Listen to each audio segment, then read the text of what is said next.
All right, today I'm going to show you guys how to take care of your trumpets. First thing we're going to do is oil our valves.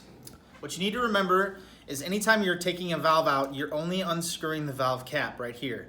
And you're going to unscrew it counterclockwise. If you unscrew it from the valve button up here, you're going to take your whole entire valve apart. So never touch up here, okay? I'm going to show you how to take this valve off, unscrew, remove the valve completely, set your trumpet in a safe place. First thing you need to do is wipe the old oil off. Always take the old off before putting new on.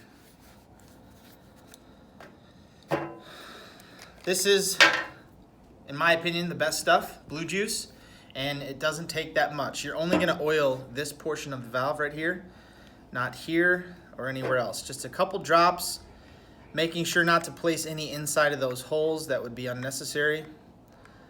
A few drops.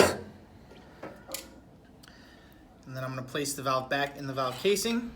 This is where it gets tricky. This part of the valve right here is called the valve guide. It's a little plastic piece. There's a large piece and a small piece.